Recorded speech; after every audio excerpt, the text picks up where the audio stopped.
Hello दोस्तों, turbo hydraulic truck repairing workshop में आप सभी भाइयों का स्वागत है। दोस्तों, वो जो कल इस गाड़ी थी ना, वो स्टीयरिंग खोला था उसका, नहीं हाइड्रोलिक खोली थी, अब स्टीयरिंग खोल कर आ गया उसका। आओ दिखाता हूँ कारनामे। तो दोस्तों, ये राणे कंपनी का स्टीयरिंग आया हुआ है, जो कि मैं आपको बताना चाह रहा था। पहले तो इसकी कमियाँ और कारनामे देख लीजिए। जिस बंदे ने स्टीयरिंग को खोलकर इसकी बरम जो चेंज की थी, ऊपर की गुल्ली वो चेंज कर दी, कोई दिक्कत नहीं है। मगर इसमें एनामोड इस कदर भर दी है जिस तरीके से पता नहीं कितने हज़ार बार का इसमें प्रेशर आवेगा, और जिससे कि लीक ना हो जाए। भाई कंपनी ने इसमें रिंग वगैरह छल्ले वगैरह दिए हुए हैं, जो कंपनी के आते हैं, राणे कंपनी के। तो दोस्तों, वो काम हो सकता है इसके अंदर। मगर आप अगर सोचते हो कि वो काम नहीं करना इसमें, हमने खाली इसमें और ऑयल रिंग वगैरह और इसमें एनामोड वगैरह लगा कर इसे ऐसे ही फिट करना है, तो वो आपकी गलत सोच है। दोस्तों, मैं आपको ये समझाना चाह रहा हूँ कि अगर आप किसी पीटीओ पंप या कोई स्टीयरिंग संबंधित उसकी ओरिजिनल जो सीलें आती हैं, किटें आती हैं, वो डाला करें। ये देख सकते हैं आप, इसके अंदर मैंने अभी उंगली पे आपको दिखाया है कि वो एनामोड किस तरीके से बाहर आई हुई है। तो एनामोड मत लगाएं, खाली किट डाल लें जो इसके साथ आती है। पंगेबाजी करने की लोड़ नहीं है। अब ये देख लीजिए, ये वाली जो राड है, इसके अंदर उसने गुल्ली फंसाई। सबसे पहले तो ये देख लो, ये उसने ऊपर से गुल्ली निकाल के इसकी जो टूटी हुई थी नई फंसा दी, जो कि इसमें ऊपर की जो वरम लगी हुई है फॉरनी कंपनी की लगी हुई है, नीचे की राणे की ओरिजिनल है। तो मैं इसे चेक कर रहा हूँ, ये पहली बात तो बैलेंस आउट घूम रहा है इसका, ठीक है जी। और आउट घूमने की वजह से दोस्तों, अब ये स्टीयरिंग जो है एक तरफ टाइट है, एक तरफ सही कट रहा है। तब इस विषय में दोस्तों अब क्या होता है दोस्तों, हम बदल देते हैं राड पूरी कंप्लीट। अब आदमी का किसी का बस का ना हो पैसे लगाना, तो उसे कौन ठीक करेगा। ये ठीक हो सकती है, मगर इसे ठीक वही करेगा जिसे इसके बारे में पूर्ण जानकारी होगी स्टीयरिंग की। मगर जानकारी होती नहीं है। अजी राड मुड़ रही है, ले आओ नवी राड, कितने की, इतने की।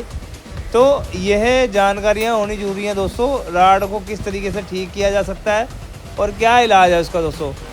इसका ये पोपट वाल भी दोस्तों अंदर से एक्सीडेंट था, जो हल्का निशान आया हुआ था, जिसकी वजह से वहाँ से प्रेशर जो था ना, ऑयल प्रेशर, हाइड्रोलिक का जो प्रेशर आता है, वो वहाँ से लीक हो रहा था। और जो लीक होने की वजह से दोस्तों उसमें जो है दिक्कत आ रही थी। और आप देख सकते हैं दोस्तों, अब मैं स्टीयरिंग को पूरे को खोलूँगा और खोल के इसके अंदर जो तमाम जो कमियाँ हैं दोस्तों, मैं उससे दूर करूँगा। क्योंकि मैं दोस्तों आप सभी भाइयों के लिए ही जानकारी दे रहा हूँ, मगर आपको कोई शायद मुझे लगता है बताता होगा, नहीं होगा। मगर आप जब फंस जाते हैं तो फिर आप फ़ोन करते हैं मुझे। अब एक बंदे का हैदराबाद, अहमदाबाद, पता नहीं कहाँ कहाँ की जगह जगह से फ़ोन आते हैं। वो सिर्फ ये पूछते हैं कि भाई साहब, हम सील डालते हैं पीटीओ पंप में, स्टीयरिंग में वो लीक हो जाती है, चलती नहीं है। वो कह रहे इतने की आती है। मैं कहा जेन्युइन सामान डालिए ना, आप देसी सामान डालने की तो दिक्कत है। मेरे पास में तो दिल्ली पास में है, मैं जब मर्ज़ी चला जाता हूँ और जाके ले आता हूँ। तो कट्ठी जो है उसकी जो किटें होती हैं उन साइज़ों की, जो कि अपनी कश्मीरी गेट में आराम से मिल जाती है दोस्तों। और इसकी मैं वीडियो भी दिखा दूंगा आपको, कौन सा सामान कहाँ मिलता है, हाइड्रोलिक संबंधित, लेथ मशीन संबंधित, या कोई भी टूल्स वगैरह अगर आपको लेने हैं या कुछ ऐसा काम लेना है सामान का, तो वो मैं इसकी वीडियो आपको शो कर दूँगा। तो दोस्तों, अब ये जो है स्टीयरिंग की मैं सेक्टर सावट बाहर निकालूँगा। और आप सबसे पहले देखेंगे दोस्तों कि सेक्टर सावट निकालते वक्त दोस्तों आप क्या करते हैं, इसका जो बीच वाला पेंच है ना, वो खोलेंगे। खोलने के बाद निकालेंगे दोस्तों। मैं पेज नहीं खोलता, मैं ऐसे ही सेक्टर सावट अपने हाथों से बाहर निकाल दूँगा। ना हथौड़े की जरूरत पड़ेगी, ना कुछ पड़ने की। तो ये जो होती है बातें दोस्तों, ये जानकारी के लिए पिस्टन को कहाँ सेट करना है और कहाँ रोकना है, जिससे कि हाथ से जो है कि मैं उस सेक्टर सावट को बाहर निकाल दूँगा। ये देखो जी, आपके सामने मैंने हाथ से सेक्टर सावट को बाहर निकाल दिया। तो ये जो है दोस्तों, अगर मुझे नहीं पता होता, अगर ना जानकारी होती, तो मैं सेक्टर सावट नहीं निकाल पाता। मगर दोस्तों, अगर आप ऐसी जगह फंस गए हैं कि हाँ भी अब क्या होगा क्या नहीं होगा, तो दोस्तों वो इस चीज़ को आप खुद देखें। मैं इस बारे में कुछ नहीं कह सकता, मगर जो कमी है, जो फॉल्ट है, वो सब ठीक हो जाते हैं। ऐसा कुछ नहीं है, ख़त्म से ख़त्म भी स्टीयरिंग ले आएंगे, वो भी हम सही कर देंगे। अब आप देख सकते हैं पिस्टन पे निशान आए हुए हैं एनामोड के, और कुछ इसमें वैसे निशान है दोस्तों। बॉडी के अंदर भी निशान है दोस्तों। बाकी अब मैं आपको दिखाता हूँ दोस्तों, वीडियो के साथ बने रहेंगे तो आपको दिख जाएगा। नहीं तो आप फिर चले जाओगे तो फिर पता नहीं लग पाएगा आपको कि इसमें स्टीयरिंग में क्या दिक्कत थी। जो ड्राइवर साइड टाइट था, राड क्यों मुड़ी हुई थी, जो मैंने आपको बतानी थी बात दोस्तों पूरी। तो दोस्तों राड जो है मैं अब आपको दिखाऊंगा, देखो किस तरीके से मुड़ी हुई है। ध्यान से देखेंगे दोस्तों, मैं इसे चेक कर रहा हूँ पीछे की तरफ से भी और अब आगे की तरफ से भी देखूँगा। यहाँ पे उंगली लगा के इसे घुमा कर देखूँगा कि इसका बैलेंस कितना आउट है। अगर दोस्तों ये पीछे नीचे से राड मुड़ी हुई शो हो रही है आपको, आप कितने मर्जी जोड़ लगा लें आपका स्टीयरिंग ठीक नहीं होगा, क्योंकि राड का बैलेंस आउट है। तो बैलेंस आउट होने की वजह से स्टीयरिंग अपनी पिस्टन को अपनी जगह से सही दिशा में नहीं लेके जाएगा और वहाँ से जो प्रेशर है ऊपर की दिशा का और नीचे की दिशा का सारा जो है फ्लॉप हो जाएगा। तो इससे दोस्तों आपकी गाड़ी का जो स्टीयरिंग है वो टाइट भी कट सकता है, झटके भी मार सकता है या अपने आप भी कट सकता है। तो दोस्तों कई लक्षण बनते हैं, मगर ऐसे मैं क्लियर आपको नहीं बता पाऊँगा। वो तो गाड़ी के अंदर जो हो चुका है एकदम एक्सीडेंट, तो वो जो शो होगा उस समय तभी जाके उसमें पता लगेगा। ये नहीं मैं आपको फ़ोन करके कहूँगी हाँ जी ऐसे हो जाएगा वो ऐसे हो जाएगा, नहीं, वो गलत बात है। वो टाइम ख़राब करने वाली बात है, बंदे को मतलब कंफ्यूज करने वाली बात है दोस्तों। अब दोस्तों जो है इसका मैं पिस्टन की जो है उसमें राड में से गोलियाँ बाहर निकाल लूँगा। इसकी राड वाड आपको मैं दिखा देता हूँ। पहले देखिए राड की क्या कंडीशन है, ये मैं अभी राड घुमा के दिखाऊंगा दोस्तों। देखिए सबसे पहले तो चाल देख लीजिए, नीचे अंदर का जो रिंग है वो ख़त्म है, वो नहीं डाला उसके अंदर। और ये जो पिन है इसकी जो है पिन इन्होंने आधी से एक ज़्यादा इस तरफ ज़्यादा ठोक रखी है, इधर कम ठोक रखी है।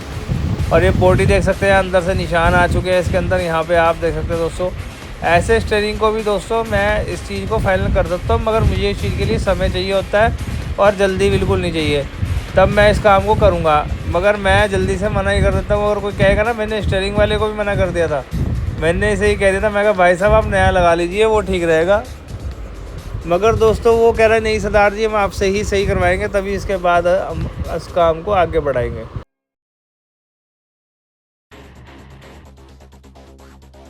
तो दोस्तों मैंने स्टीयरिंग को कर दिया है, मगर मैं बताऊंगा नहीं उसमें मैंने क्या किया है क्या नहीं किया। बाकी जो है दोस्तों उसके अंदर जो फॉल्ट थे वो मैंने अंदरूनी कमियों वाले सब सही कर दिए हैं।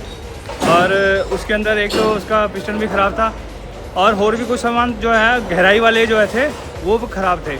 तो दोस्तों अब वो सब फिट कर दिया, अब गाड़ी में जाके देखेंगे क्या दिक्कत है क्या नहीं है, जो फिट होगा।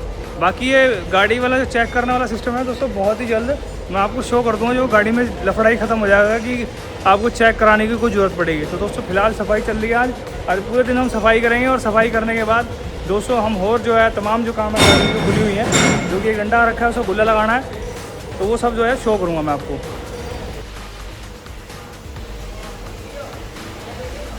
पवन की हो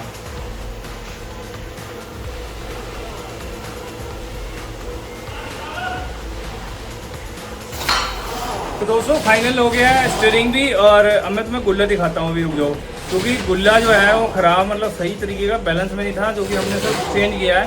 तो मतलब उसकी सीटें आउट हो गई थी, सीट भी बना सकते थे मगर वो अंदर से आउट हो चुका था। मैं वो भी दिखाऊंगा दोस्तों। हमारे पास आया है डंडा रखा है, उसका हम गुल्ला लगा रहे हैं। तो बाहर तो काम ये चला था और देखो मैं उसमें लगा हुआ था स्टीयरिंग में, इसलिए मुझे पता नहीं लगा। इस गाड़ी का डंडा किया है दोस्तों, डंडा दबाया है और इसके डंडे के ठिप्पे वेल्डिंग की है और वेल्डिंग की है, जो कि आप वीडियो में देख सकते हैं। देखिए ये कहते हैं ना वेल्डिंग करने के समय का वो ऑप्शन होता है और कुछ नहीं है। देखिए वेल्डिंग किस तरीके से किया गया आपके सामने है ना दोस्तों। तो ये काम होते हैं दोस्तों, ये कहने तो आसान होते हैं, करने में मुश्किल। असेंबल क्या मैं रकाबे टाइट करनी है, मैंने रकाबे टाइट करके क्यों तो पीछे होना ड्रम पे तू खड़ा होगा मैं आऊँगा।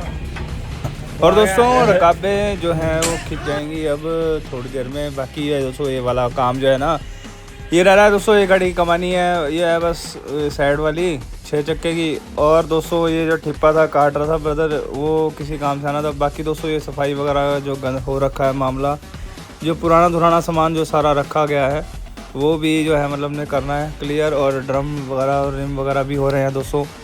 तो तमाम जो काम है दोस्तों थोड़ा सा आज थोड़ा मामला ऐसे ही रहेगा, क्योंकि सफाई का वो चल रहा है ना मैटर।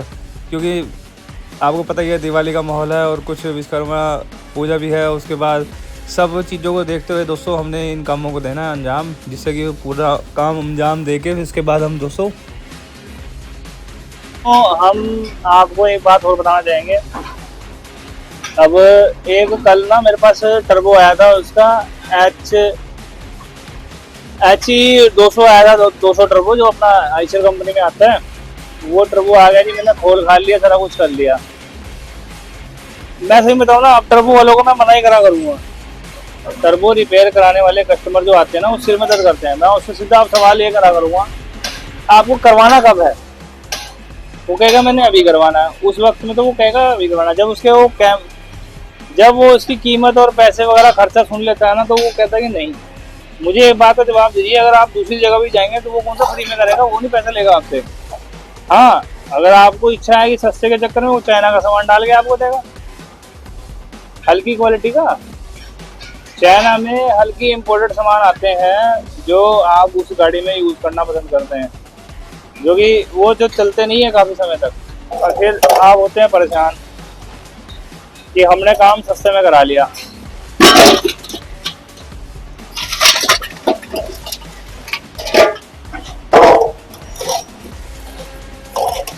तो ये बहुत बड़ी गलतफहमी है तुम्हारी कि अगर आप कोई काम जो करवा रहे हैं सस्ते में करवा रहे हैं। गाड़ी भी वैसी ले आया करिए ना, नया घोड़ा खरीद के लाते हैं गाड़ी का, तो वो भी वैसी खरीद के लाया करिए, सस्ती